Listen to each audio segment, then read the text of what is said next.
Fala, povo de Deus, graça e paz, em nome de Jesus. Hoje a gente vai pensar um pouquinho em Mateus capítulo 17, no nosso 17º dia de propósito de leitura e meditação no Novo Testamento. E, como já disse em outros vídeos, há alguns textos nos evangelhos que repetem-se, ainda que com algumas nuances distintas, e, portanto, não trataremos deles todas as vezes, como é o caso hoje. O Evangelho de Mateus, no capítulo 17, em seus primeiros 13 versículos, nos traz algo que se repetirá no Evangelho de Marcos. Então, quando tratarmos de Marcos, capítulo 9, nós vamos pensar esses dois episódios. O episódio seguinte, ainda que seja tratado lá, creio que isso é importante nós já tratarmos aqui. Fala da cura, da libertação de um jovem possesso de um espírito imundo. É interessante que nós precisamos aprender um pouco mais sobre as lutas espirituais nas quais nós estamos envolvidos muitas vezes. Jesus lida com um jovem que, possesso por um espírito maligno, sofria duramente nas mãos desse espírito. É importante destacar aqui, queridos, que todas as pessoas são conduzidas, guiadas por alguém. Ou somos guiados pelo Espírito Santo de Deus, quando convertidos, quando declaramos de fato e vivemos a nossa fé em Jesus, somos guiados pelo Espírito Santo, ou somos guiados por espíritos malignos. Ainda que nem sempre haja isso que é contado nas Escrituras como possessão. Ainda que não haja esses episódios de uma força descomunal ou de uma automutilação, as pessoas que não receberam Cristo como seu Senhor e Salvador ainda estão guiadas pelos espíritos malignos, ou como Paulo chama, pelo príncipe da potestade do ar, do espírito que atua nos filhos da desobediência. Isto posto, é interessante observarmos atentamente o que Jesus lida aqui quando se depara, melhor dizendo, com esse jovem possesso. O texto nos mostra que o jovem possesso estava completamente fora de si. Ele não tinha domínio de suas faculdades físicas e mentais. Os discípulos de Jesus tentaram libertar aquele jovem e não puderam. E Jesus, vendo aquilo, quando afinal é informado que seus discípulos nada puderam fazer, se revolta justamente com seus discípulos. Afinal, a palavra de Jesus é: até quando? Até quando vocês vão depender de mim, da minha ação imediata, o tempo todo? Até quando eu vou estar aqui?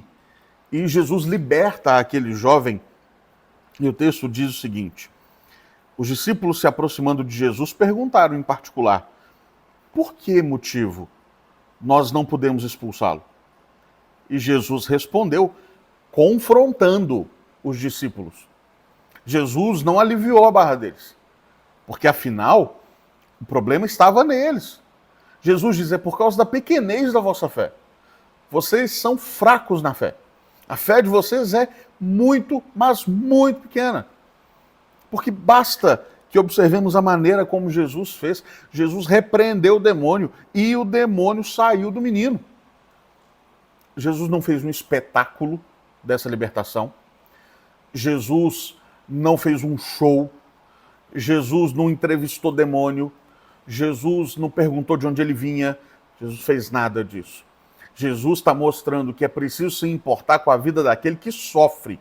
E, portanto, o quanto antes a libertação precisa acontecer. Mas para isso é preciso ter fé. Para isso é preciso estar em dia com disciplinas espirituais.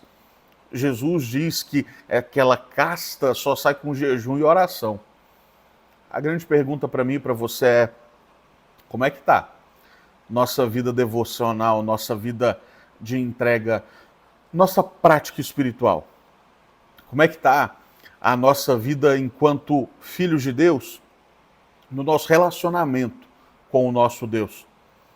Jesus admoesta com dureza, mas claro, com amor, seus discípulos e a nós. Quantas vezes não enfrentamos situações na vida e saímos completamente destruídos, estraçalhados, por causa da pequenez da nossa fé. Mas há a possibilidade de crescer, há a possibilidade de desenvolver, há a possibilidade de progredir na caminhada de fé, na caminhada espiritual. E é isso que o Senhor espera de nós, é isso que Ele requer de nós, e Ele nos dá os instrumentos, as ferramentas, os meios para que isso aconteça. Logo em seguida, Jesus relembra mais uma vez aos seus discípulos que ele, de fato, será entregue à morte e ressuscitará ao terceiro dia. Os discípulos se entristecem, os discípulos ficam, mais uma vez, incomodados com o que Jesus fala. Talvez por conta da esperança judaica de um Messias político. Talvez pela falta de fé, pequena fé, que os impedia de crer que Jesus haveria de ressuscitar. Finalmente, o capítulo nos mostra que era dia de cobrança de impostos, e então confrontam o apóstolo Pedro, dizendo: olha, Jesus, o mestre de vocês, não paga as 2 dracmas, ele não paga os impostos. E aí então, Jesus, depois de uma lição, manda que Pedro pague os impostos a partir da provisão dele, a partir da provisão que Jesus dá, colocando um estáter, um tipo de moeda de valor monetário daquele contexto, um estáter na boca de um peixe, de modo a pagar o imposto de Jesus e de Pedro. Jesus está nos lembrando que, tanto quanto possível, nós devemos lutar e batalhar para não escandalizarmos. O texto diz claramente isso. Para que não os escandalizemos, nós vamos pagar os impostos. Nós somos filhos da terra, não deveríamos pagar os impostos dentro daquele contexto. E Jesus diz: não, mas tem algo mais nobre a ser feito. É mais importante que não escandalizemos. É mais importante que não sejamos pedra de tropeço a ninguém. É mais importante que a nossa prática de fé, a nossa vida de fé, reflita de fato aquilo que está no nosso interior de maneira exterior. E assim as pessoas, ao olharem para nós, não encontrem motivo de rejeição à nossa mensagem, não encontrem motivo de rejeição à nossa palavra pela nossa conduta. Nós precisamos ficar atentos, queridos, com relação à maneira como vivemos. Devemos viver de maneira exemplar, maneira digna nesse mundo. Digna diante de Deus e digna diante dos homens. Digna diante da palavra e digna diante das leis do país. É claro, há um limite. E o limite é justamente a palavra. A palavra de Deus tem primazia, sempre. O evangelho, a verdade de Deus, a vontade de Deus tem primazia e deve ter sempre. Mas naquilo em que não há conflito, naquilo em que as leis do país não se interpõem no meio das leis bíblicas, naquilo em que as leis deste mundo não confrontam as leis permanentes da palavra, devemos obedecê-las sim. Devemos ser cidadãos respeitadores da lei sim. E isso, sem dúvida alguma, colaborará para o nosso bom e eficaz testemunho, de modo a não escandalizarmos ninguém. Que Deus nos dê graça para isso. Nos dê graça para sermos bons servos dele e também bons cidadãos no mundo em que ele nos colocou.